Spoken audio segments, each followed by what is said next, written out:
sore throat causing viruses and helps protect lung. Protect agad with Bactidol, also available in lozenges.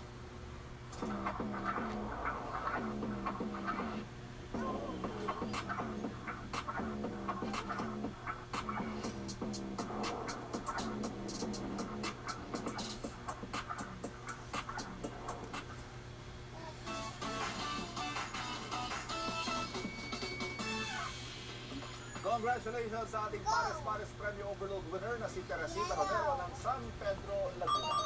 Lalo po kayo, 5,000 pesos ang tamang sagot, Jessica So. Yes, Ma'am Jess. Oy, Birthday ni Sarah. oy, birthday ni Sarah. Sarah G. Birthday ni Diana. Happy Severino. Happy Severino. Happy birthday. Happy Severino. Mga kapuso, salamat sa pakikitambay. Kita-kita ulit bukas. Dito na, sa inyong pabasang morning show kung saan lagi mo naka dito sa Una Hirit! Happy birthday ni Sarah. Salamat sa your supply.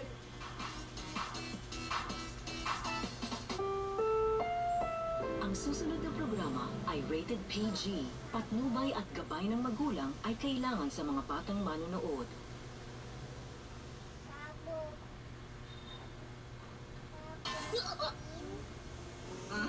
Totoo ba yan? Hindi nga.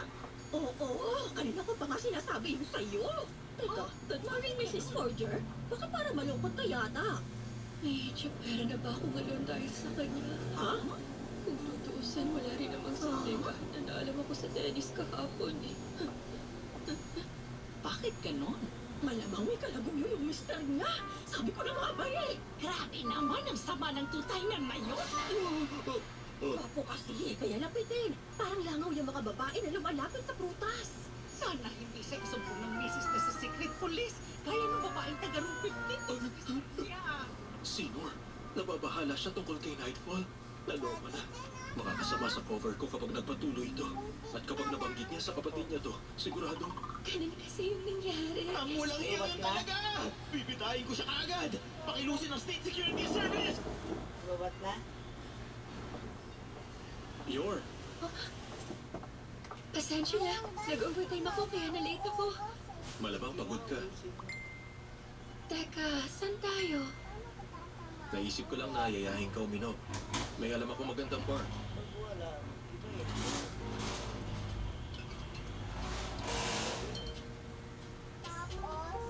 Ito na ang Red Quill mo, miss. Salamat. Sa akin yung dati pa rin. Isang bote ng scotch. Salamat sa pag-aasikaso sa bahay at kay Anya. Cheers. Cheers din. Hindi. Teka, ano bang ibig sabihin nito? Para kasi may bagay siyang gustong sabihin sa akin eh. Salamat sa lahat na naitulong mo. I-enjoyin kong bago kong buhay sa bago kong misis.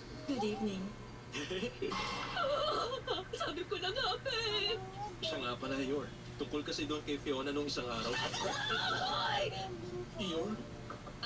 Pasensya na. Anong gagawin ko? Malaking problema. Para pag tinapos niya yung relasyon naming dalawa. Pero oo nga. Kontrata nga lang pala kasi ang kasal namin ni Lloyd. Ang totoo, wala akong karapatang paghimasukan ng anumang gawin niya sa personal niyang buhay. Yor? Kung sakali man may nararamdaman talaga si Lloyd sa kanya, ibig sabihin tapos ng papel ko at kailangan ko nang umalis. Ano, Lloyd? Kung talagang ito ang gusto mong mangyari, malagot bang, teka, bakit ganun? Hmm? Parang may nakabara sa lalamunan ko at hindi ko masabi. Dahil ba gusto ko magpatuloy ito? Hindi pwede, Yor. Ang kaligayahan ni Lloyd ang dapat na unahin mo. Sabihin mo na sa kanya. Oh, Ala! Lagyan mo ako ng lakas! Buksan ang lalamunan ko! Kulang pa! Lloyd, sa akin na lang yan sa'yo! Teka, Yor! Kapag tinungga mo yan, baka mamatay ka! Sino ba kasi yung babae yun? Ano ba? Lloyd, may ginawa ba sa kanya? Yun nga yung ipapaliwanag ko, kaya kita dinala dito. Ganun ba? Hindi-relasyon kayong dalawa! Ano ko pala ba siya? Yung pag-i-relasyon niyo, pero ano ba ito sinasabi ko? Kasamahan ko lang siya doon sa trabaho ko. Promise, wala kaming relasyong dalawa. Ang hirap talaga trabaho ka. Alam ko namang wala akong silbi, Mrs. Wala akong panabo sa ganda ni Miss Fiona. Narinig mo ba yung sinabi ko, ha? Sandali. Pero sabi mo dati maganda din ako, di ba? Nasasangaling ka lang ba? Ang akala ko, natatakot siya na matapos ang kontrata namin dahil nawawala na siya ng kumpiyansa sa kakayahan niya, pero nagsiselos ba siya? Bakit? Sama ka na ba sa akin? Huwag mong sabihin may romantic kung pagtingin sa akin si Yor. Ako si Twilight. Ilang babae na rin ang nakarelasyon ko alang-alang sa misyon ko. Pasensya na kung pinag-alala kita, Yor. Kung talaga may pagtingin sa akin si Yor, sasamantalahin kong nararamdaman niya. Ibig sabihin, isang honey trap. Pero please, maniwala ka naman sa akin. Kinamumuhian mo na ba ako, ha? Hindi naman sakta. Kasi Yor, palagi kitang kasama at ngayon ko lang na-realize ang feelings ko sa'yo.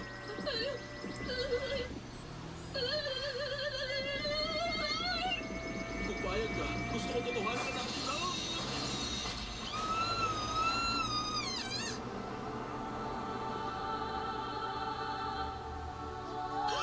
Ano ginawa mo? Wow! Nagkamali ako. Yung sipa niya kanina, hindi yung dahil sa nahihiya siya. Malinaw na tumatanggi siya. Walang bakas na romantikong pagtingin niyo. Ang yabang ko kasi, pasensya na. Ay, ayos ka lang ba, Lloyd? Ang gulo. Eh, bakit ganun yung reaksyon niya kanina? Pinainom ba niya ako ng advanced reverse trap para maglatag ako ng honey trap? Teka, spicy ba si Yor? Hindi, relax lang, Twilight. Imposible yun. Pasensya Pero ka nagpabaya ako kanina. Pagkasama ko si Yor, lagi ako nawawala sa... Nakatulog siya sa ilalim ng buwan. Kanta. Sinag niya kulay Natatandaan ko to. Ito yung Helen naririnig ko palagi na. Natulog ka na, o mahal kong prinsipe. Tulog na, Si Mama. nakahimbing.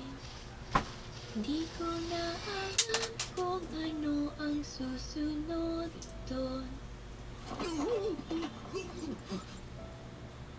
Good morning sa'yo, Loy. Nasaan ako? Gaano katagal ako nawala ng malay? Sa malapit na park tayo. Ang ingay natin kaya pinaalis tayo ng bartender. 5 minuto ka lang tulog. Mula nung dinigdig ako ng instructor ko, ngayon lang uli ako na-knockout ng ganun. Nagpabaya ka ng husto, Twilight. At bakit nakahiga ako sa hita niya? Pasensya ka na talaga, Loy. Hmm? Babae kasi ako na masyadong matindi ang lakas. Siyempre, nagsasawa ka sa akin.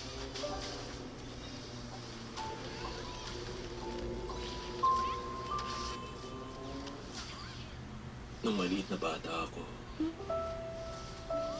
hindi ko na matandaan ang mukha niya pero gusto ko kapag niyayakap ako ni Mama. Kahit sa mga gabing pwede kaming bagsakan ng bomba, basta nasa tabi ko lang si Mama. Nakakatulog ako ng mahimbing. Malakas na babae siya. Si Anya nga, laging sinasabi yun. Na kahit nasa panganib siya, ililigtas siya ng mama niya kaya okay lang daw. Ang dahilan kung bakit nakangiti siya at masaya ay dahil pakiramdam niya ligtas siya pagkasama ka. Ang mundong sinisikap likhain ng mga agent ng gobyerno gamit ang dugo, pawis at luha, nagawa mong ibigay sa kanya ng mag-isa. Malakas na babae ka, Yor. Nakakabastos mang sabihin to sa babaeng hindi pa kasal, pero ganap na butihing ina ka, Yor. Magkaiba yung malakas na sinasabi niya sa pagiging malakas ko. Matapos ang lahat ng pinagdaanan natin,